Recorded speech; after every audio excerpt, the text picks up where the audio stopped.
उपाध्यक्ष महोदय, मैं कहना चाहता हूँ कि देश भर में उपलब्ध जल का एक यूनिट बनाया जाए। चाहे वर्षा का जल हो, चाहे सतह का जल हो, भूगर्भ का जल हो, जो भी जल हो, उसको एक यूनिट बनाकर योजना बनाई जाए और जल संसाधन मंत्रालय द्वारा इस नीति पर एक मॉडल परियोजना तैयार की जाए ताकि परियोजना और बना सकें और राज्य सरकारें भी उस अनुरूप योजना बनाएं। तीसरी बात, उत्तर प्रदेश, बिहार, बंगाल, इन तीनों प्रदेशों को मिलाकर उच्च अधिकार प्राप्त जल आयोग बने और उस आयोग को अधिकार प्राप्त हों कि विदेश से आने वाली नदी के बारे में नेपाल से बात करे।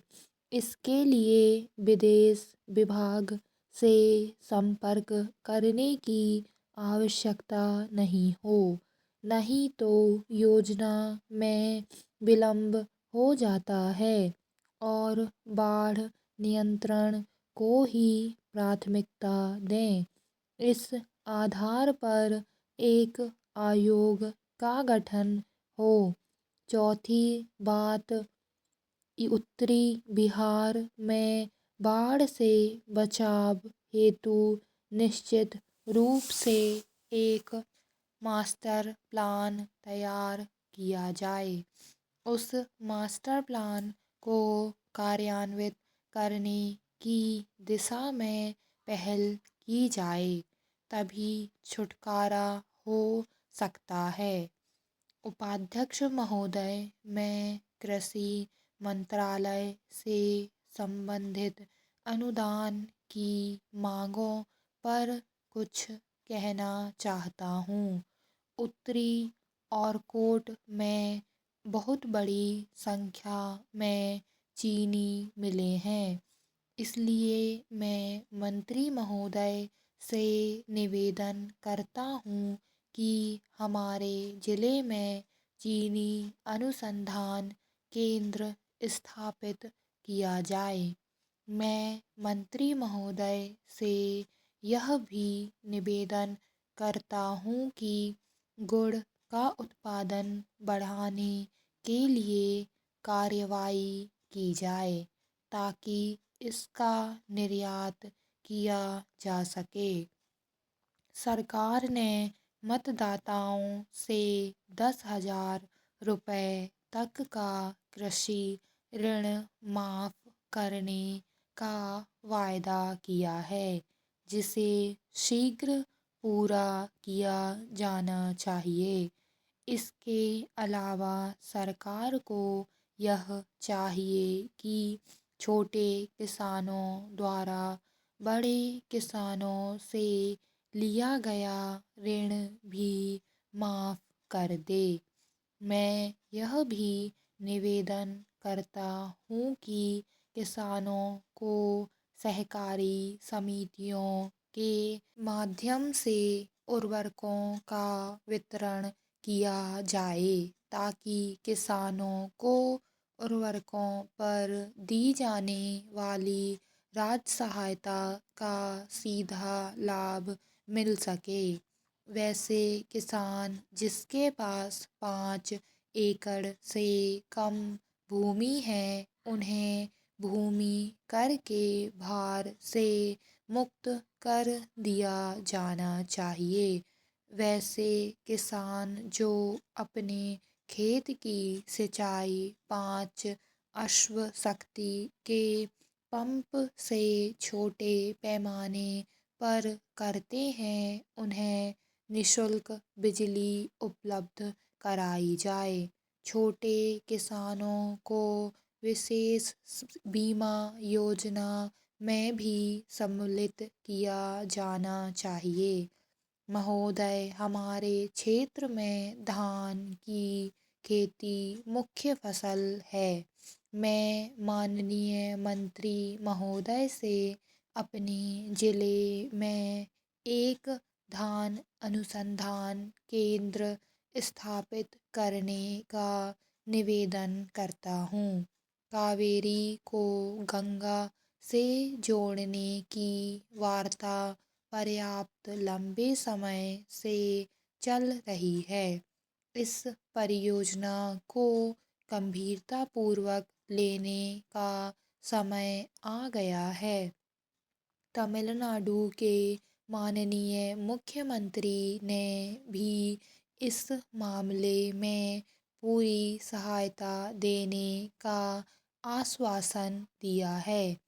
इस परियोजना को पूरी गंभीरता के साथ लागू किया जाना चाहिए। तेलुगु गंगा परियोजना को पूरा किया जाना चाहिए। इससे तमिलनाडु के बहुत बड़े सूखाग्रस्त क्षेत्र की सिंचाई करने में सहायता मिलेगी। उपाध्यक्ष महोदय, हमारे जिले की बड़ी झीलों जैसे कावेरी और पक्कम, जिसकी क्षमता 10,000 एकड़ जमीन की सिंचाई करने की है, की गाद हटा कर सफाई करनी चाहिए। सरकार को विश्व बैंक से झीलों की गाद हटाने के लिए सहायता लेने का प्रयास करना चाहिए। आरकोनम में पेयजल की भीषण कमी है। सतह से 300 से 400 फुट की गहराई पर भी पानी उपलब्ध नहीं है। कई बार मैंने राज्य सरकार से अपील की है कि बड़े कुओं की खुदाई के लिए सेना की सहायता ले, ताकि पेयजल की समस्या का सामना किया जा सके। मैं केंद्रीय सरकार से यह निवेदन करता हूँ कि वह निर्देश जारी करे कि राज्य सरकार पेयजल की समस्या से निपटने के लिए प्रभावी कदम उठाएं। महोदय, मैं सरकार से निवेदन करता हूँ कि सभी जल संसाधनों का राष्ट्रीयकरण किया जाए। कावेरी नदी जल विवाद, जो 24 से भी अधिक वर्षों से चल रहा था, अब सुलझने के दौर में पहुंच चुका है। उच्चतम न्यायालय ने सरकार का इस मामले में न्यायिक निर्णय देने हेतु एक अधिकरण नियुक्त करने का निर्देश दिया है। कांग्रेस और एडीएमके के सांसदों ने प्रधानमंत्री का ध्यान इस ओर आकृष्ट करने के लिए जो प्रयास किया है, वह प्रशंसनीय है। सरकार को चाहिए कि वह अधिकरण के सदस्यों के नामों की घोषणा शीघ्र करें, ताकि विवाद को शीघ्र निपटाया जा सके। महोदय, मेरे ज़िले में बहुत बड़े क्षेत्र में परती ज़मीन बेकार पड़ी है। सरकार अपने खर्च पर इस ज़मीन पर बड़े कुएं खुदवाए और इसे गरीबों को बांट दें। मैं यह भी निवेदन करता हूँ कि मद्रास में कृषि अनुसंधान परिषद की एक क्षेत्रीय शाखा खोली जाए। बहुत दिनों से दुग्ध सरकारी समिति का चुनाव संपन्न नहीं हुआ है। स्टॉप।